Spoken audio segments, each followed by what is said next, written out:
Welcome to another episode of Reading Together from Sea Harp Press.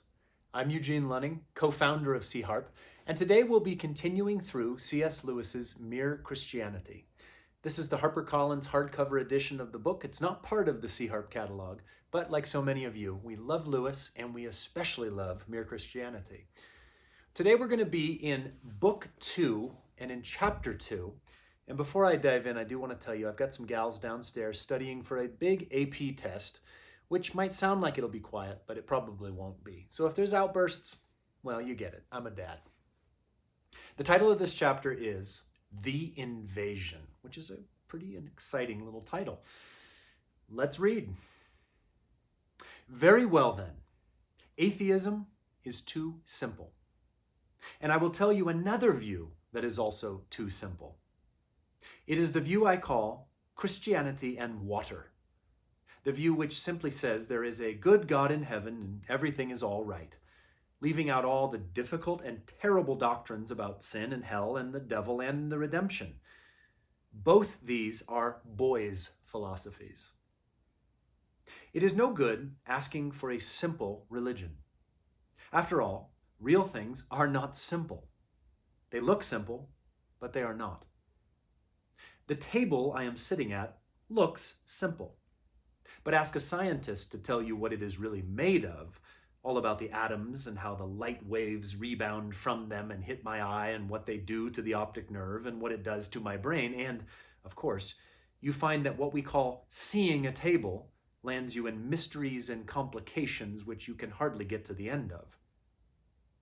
A child saying a child's prayer looks simple.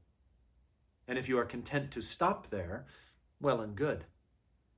But if you are not, and the modern world usually is not, if you want to go on and ask what is really happening, then you must be prepared for something difficult. If we ask for something more than simplicity, it is silly then to complain that the something more is not simple. And in the midst of as we are in a book called Mere Christianity, I love that he is moving us away from the idea of simplicity. That things can be so basic that they become, as he says here, Christianity and water. Friends, you and I, we know. I woke today and read the news. We are well aware that human life is not only complex, but difficult. It's filled with endless complications. I mean, even the course of your schedule for the day has so many unknowns and fearful things. And, well, friends, we would not be content with a God who was so simple that he was simplistic. So, even as this is going to be mere Christianity, that doesn't mean that it's simple and basic. Friends, this is robust enough to handle every single aspect of your very complex human life. So let's kind of rearrange ourselves. Let's be ready for something that calls up everything from inside us. I'll continue to read. Very often, however, this silly procedure is adopted by people who are not silly, but who, consciously or unconsciously, want to destroy Christianity. Such people put up a version of Christianity suitable for a child of 6, and make that the object of their attack. This is like a straw man argument. When you try to explain the Christian doctrine as it is really held by an instructed adult, they then complain that you are making their heads turn round and that it is all too complicated and that if there really were a God, they are sure he would have made religion simple because simplicity is so beautiful, etc. You must be on your guard against these people, for they will change their ground every minute and only waste your time. Notice, too, their idea of God making religion simple, as if religion were something God invented and not his statement to us of certain quite unalterable facts about his own nature. Besides being complicated, reality, in my experience, is usually odd. It is not neat, not obvious, not what you expect. For instance, when you have grasped that the Earth and the other planets all go round the sun, You would naturally expect that all the planets were made to match, all at equal distances from each other, say, or distances that regularly increased, or all the same size, or else getting bigger or smaller as you go further from the sun. In fact, you find no rhyme or reason that we can see about either the sizes or the distances, and some of them have one moon, one has 4, one has 2, some have none, and one has a ring. Reality, in fact, is usually something you could not have guessed. That is one of the reasons I believe Christianity. It is a religion you could not have guessed. If it offered us just the kind of universe we had always expected, I should feel we were making it up. But in fact, it is not the sort of thing anyone would have made up. It has just that queer twist about it that real things have.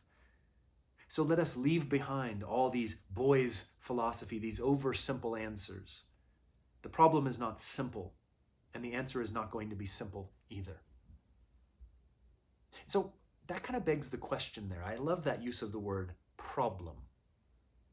Friends, what is the problem? I already referenced it once. When I read the news this morning, what's the problem?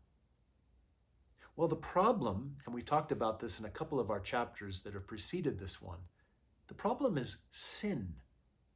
And sin, by its very nature, causes separation from our union with God. We were made to exist with Him and in Him in complete intimacy. Often you'll hear people say, Christianity is not a religion, it's a relationship. No, it's better than that. A relationship is something we are totally conversant with, and they fall apart. We've all lost friends. Some of us had really difficult things interpersonally. Friends, what we're after here in this idea that is Christianity is union, a oneness that is like it was at the very beginning. That's the heart of the new covenant. So the problem is sin and its inherent separation. What's on offer to us in Jesus is union. It supersedes relationship. It's so good. I'll keep reading.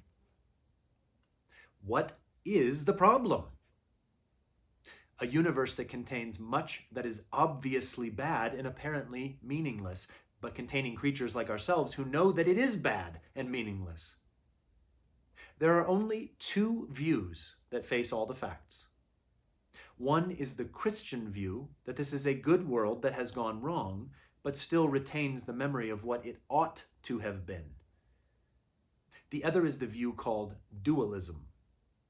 Dualism means the belief that there are two equal and independent powers at the back of everything, one of them good and the other bad, and that this universe is the battlefield in which they fight out an endless war. I personally think that next to Christianity, dualism is the manliest and most sensible creed on the market. But it has a catch in it. The two powers, or spirits, or gods, the good one and the bad one, are supposed to be quite independent. They both existed from all eternity. Neither of them made the other. Neither of them has any more right than the other to call itself God. Each presumably thinks it is good and thinks the other bad.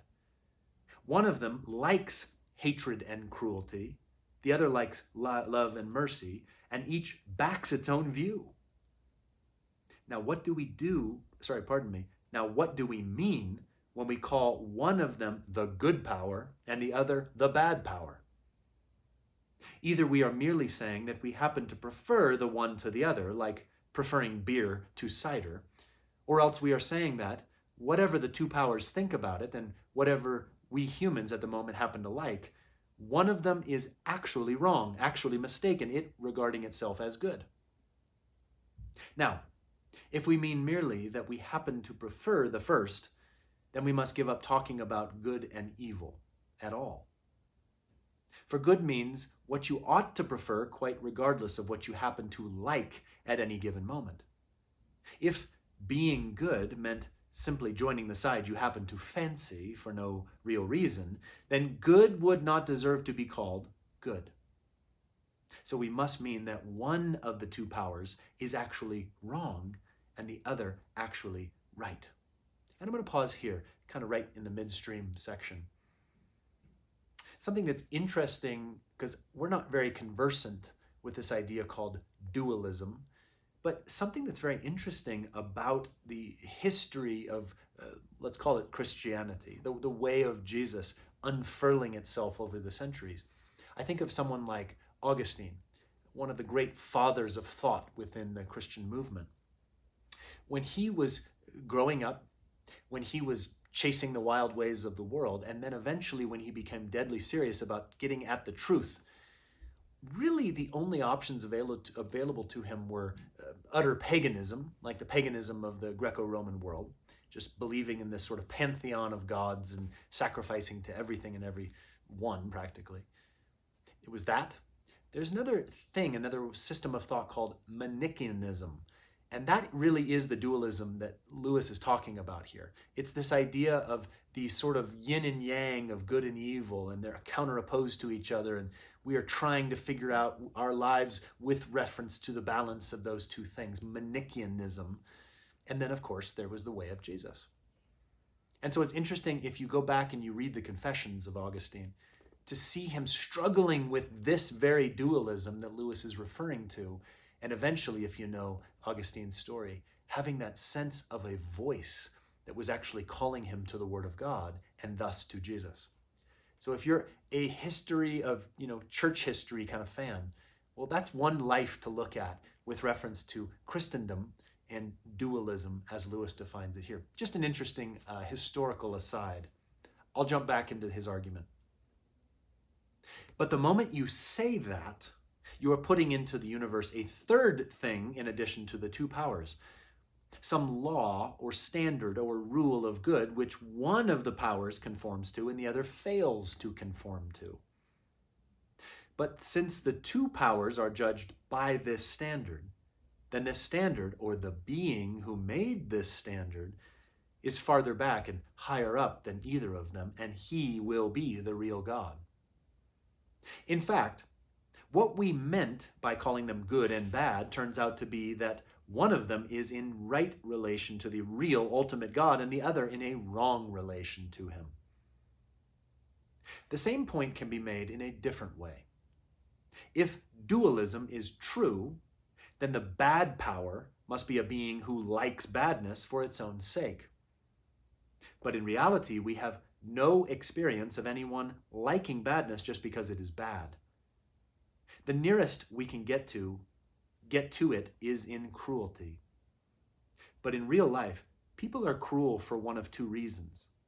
Either because they are sadists, that is because they have a sexual perversion which makes cruelty a cause of sensual pleasure to them, or else for the sake of something they are going to get out of it, money or power or safety. But pleasure, money, power, and safety are all, as far as they go, good things. The badness consists in pursuing them by the wrong method, or in the wrong way, or too much. I do not mean, of course, that the people who do this are not desperately wicked. I do mean that wickedness, when you examine it, turns out to be the pursuit of some good in the wrong way. That's an interesting delineation. I'll read that again. I do mean that wickedness, when you examine it, turns out to be the pursuit of some good in the wrong way. It's a twist of the original intention of God. You can be good for the mere sake of goodness. You cannot be bad for the mere sake of badness. You can do a kind action when you are not feeling kind and when it gives you no pleasure, simply because kindness is right. But no one ever did a cruel action simply because cruelty is wrong, only because cruelty was pleasant or useful to him. In other words, badness cannot succeed even in being bad in the same way in which goodness is good. Goodness is, so to speak, itself. Badness is only spoiled goodness. And there must be something good first before it can be spoiled. We call sadism a sexual perversion, but you must first have the idea of a normal sexuality before you can talk of its being perverted.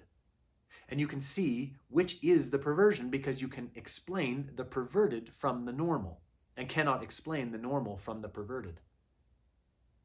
It follows that this bad power, who is supposed to be on an equal footing with the good power and to love badness in the same way as the good power loves goodness, is a mere bogey.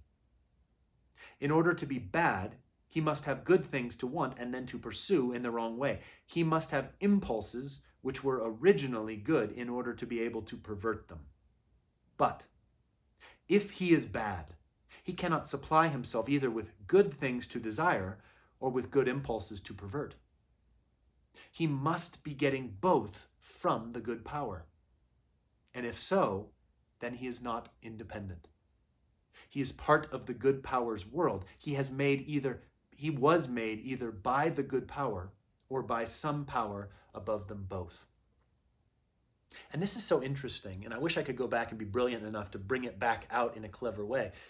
I don't need to. Lewis did it.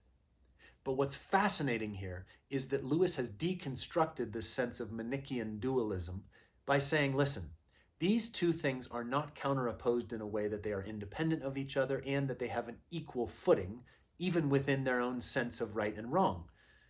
The good is valuing the goodness in a way that is true. The bad cannot value the bad in such a way that it is counteropposed and equal to the other. What he's done here, and what he's laying the groundwork for, is to show us that the evil one is in fact still a contingent being, like unable to sort of overpower or overdo the way that God is good. This is important for us to remember. Sometimes I'll be in certain circles within the church where people have an almost overestimation of the evil one. They act as if he is this, bad power, capital B, capital P, that is standing next to Jesus, to the Father, to the Holy Spirit, in such a way that we should be afraid of him, just in the way that we fear God. Oh no. The evil one is a created thing, this fallen angel. Yes, he is scary in lots of ways, but friends, we walk with God. We walk with the GP, good power capital, who is completely in charge.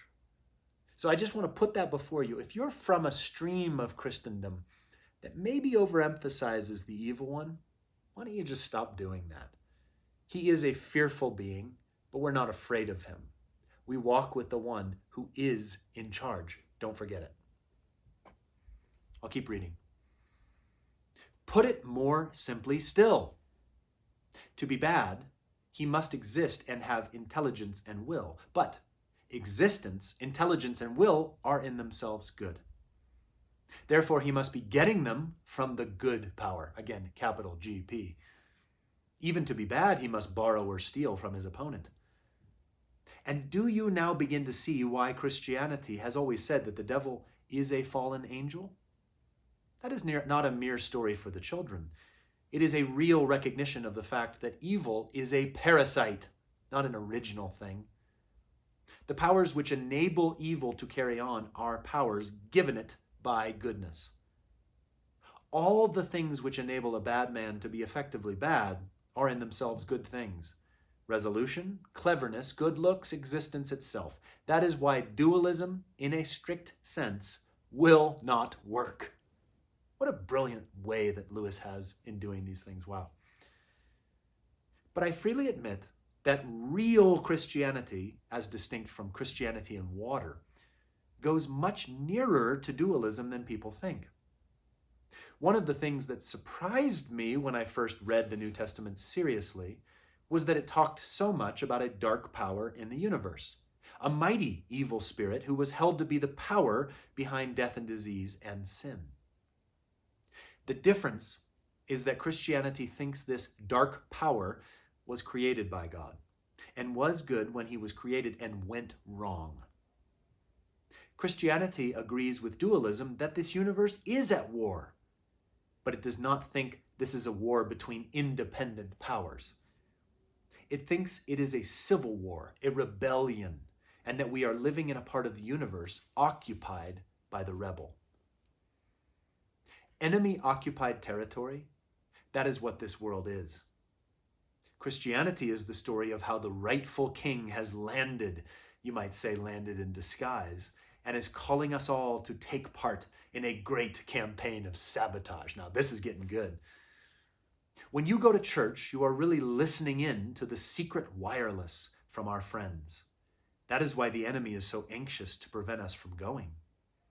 He does it by playing on our conceit and laziness and intellectual snobbery. I know someone will ask me, do you really mean at this time of day to reintroduce our old friend the devil, hoofs and horns and all? Well, what the time of day has to do with it, I do not know. And I am not particular about the hoofs and horns. But in other respects, my answer is, yes, I do. I do not claim to know anything about his personal appearance. If anybody really wants to know him better, I would say to that person, don't worry. If you really want to, you will. Whether you'll like it when you do is another question. As we close out that, chapter 2 of book 2, it reminds me of our journey through Screwtape Letters and of Lewis's brilliant way of unpacking the work of the evil one and even, let's say, his minions, the demons. But friends, you and I, we are, and I love the language here. In fact, I'm opening up again because I just want to reread it to you. You and I are part of the story of how the rightful king has landed. You might say landed in disguise, and is calling us all to take part in a great campaign of sabotage.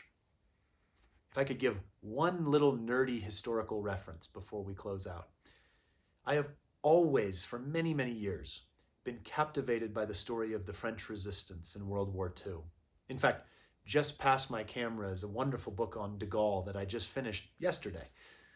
And I've often been fascinated by that June address that Charles de Gaulle gave to what became the Free French, when he came on the radio from London and essentially was saying to the people of France, now occupied by the Nazis, I am France. Rally now to me. And essentially, we're going to get our country back. Friends, in a cosmic, all the more glorious way, that is what Jesus has done for all human history. We are in the midst of, let's call it, enemy-occupied territory. The evil one is having his heyday. But in the midst of that, on a particular day in human history, Jesus of Nazareth was born. He was born so that he, God, could have flesh, could walk around amidst us as the king who has landed in disguise. And for that generation, he spoke face to face. For our generation, it's a little bit like my friend de Gaulle. It's a voice. It's the word. Reaching out and saying, we will be free, and we will do it together. So, friends, let's stir ourselves up today. Let's be reminded that we are, in fact, in a battle. Not a battle between equal and independent parties. We are with the one who is in control of everything, but he's calling us to war. Our war is not against flesh and blood. It's not against our fellow man. It's not even a war between religious systems. It's the war of love. We fight it in the same pattern and with the same tactics as did Jesus. So study his life. The way of the Gospels is the way. Thank you for joining me. We have been in C.S. Lewis's Mere Christianity. Again, I'll tell you, Book 2, Chapter 2. I'm so grateful that you'll join me on these episodes, and I look forward to our next one. Have a wonderful rest of your day.